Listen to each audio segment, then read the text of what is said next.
I was willing to die doing something that I love. So if you're willing to die to do something that you love, 99% of the time you're gonna come out on top. So, just like Kobe Bryant, right. Michael Jordan. Killer instinct. You know? Gotta take the shot, even if you miss. Mm-hmm. Yeah, fearless. You gotta take the shot. No one's coming. No one. No one's coming to push you. No one's coming to tell you to turn the TV off. No one's coming to tell you to get out the door and exercise. Nobody's coming to tell you to apply for that job that you've always dreamt about. Nobody's coming to write the business plan for you. It's up to you. Don't react against a bad situation. Merge with that situation instead. And the solution will arise from the challenge. Because surrendering yourself doesn't mean giving up. It means acting with responsibility. I think the hardest lesson a young person has to learn in their 20s is you are not the main character in everybody's story. Man, life's short.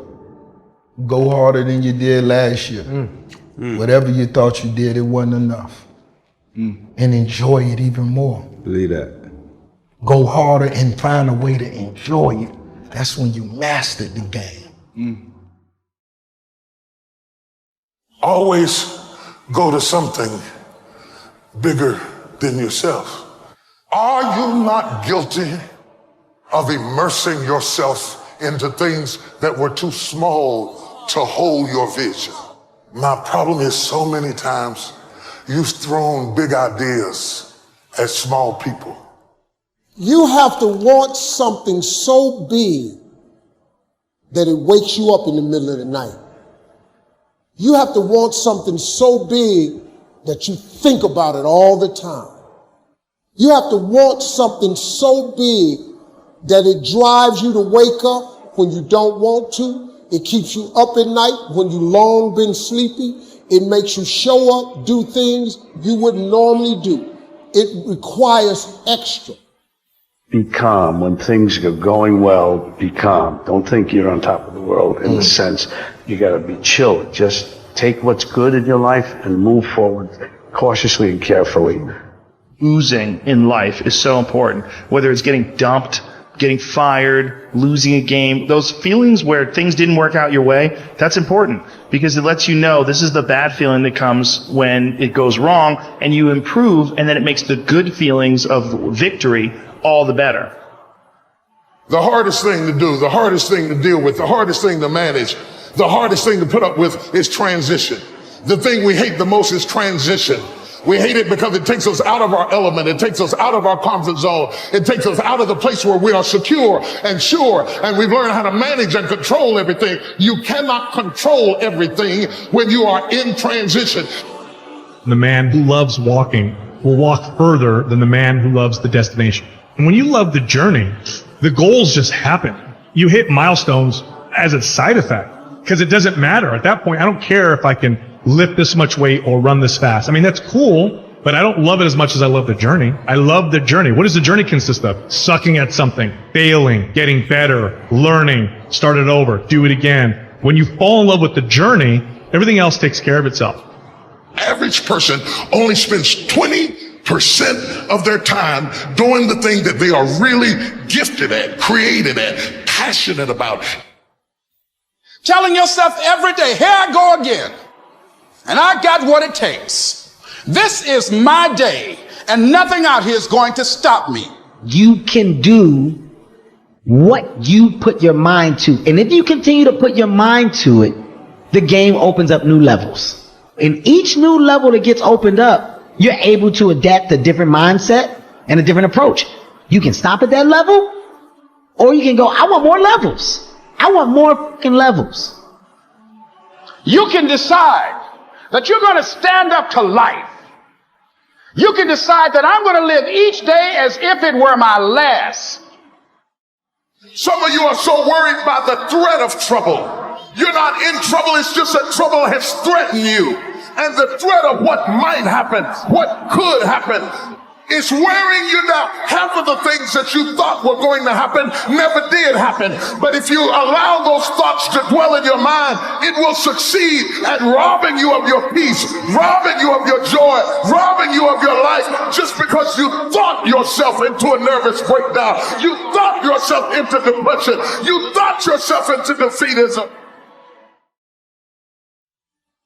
You want it, and you're going to go all out to have it. It's not going to be easy. When you want to change, it's not easy. If it were in fact easy, everybody would do it. Whatever you're going through right now, it's happening on purpose in order to forge you into the person that you were created to be, ultimately. But if you quit, you will never get to be the person that you were created to be. Everybody has a turn back moment. You have a moment where you can go forward or you can give up. But the thing you have to keep in mind before you give up is that if you give up, the guarantee is it will never happen. That's the guarantee of quitting, that it will never happen no way under the sun. Every champion has felt it. Every president has felt it. Every king has felt it. Every lion has felt it. Every winner has felt it. Every soldier has felt it. Every victorious person has felt it. The urge to quit. 7 billion people need to change the conversation of what success looks like. It is not to make $1 billion. It is to actually wake up in the morning and be in a good mood. Nobody is perfect. People are going to tell you you're perfect just the way you are. You're not. You are imperfect. You always will be, but there is a powerful force that designed you that way. And if you're willing to accept that, you will have grace. You got to have a plan. Everybody's got a dream. Everybody's got a goal. What's the plan? And your plan has got to have something I call the C5 complex. Your plan has got to be clear, concise, compelling, consistent, and committed. You've got to have a plan. And when you're trying to do something that you're truly passionate about, there is no plan B. It's all in your mind. Whatever you hold in your mind will tend to occur in your life. If you continue to believe as you have always believed, you will continue to act as you have always acted. You will continue to get what you have always gotten. If you want different results in your life or your work, all you have to do is change your mind. When you are struggling and you start thinking about giving up, I want you to remember the power of hope. The belief that something better is always possible if you're willing to work for it and fight for it. Our hope that if we work hard enough and believe in ourselves, then we can be whatever we dream, regardless of the limitations that others may place on us.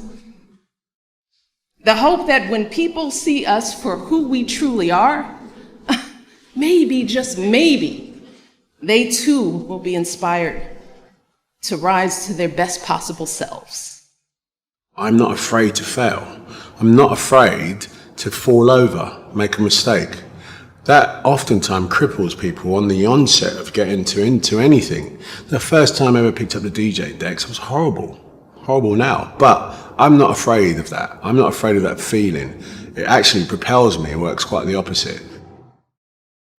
Be yourself, love who you are, and be compassionate. And then give that love and compassion and kindness to everyone around you, and it will always come back to you.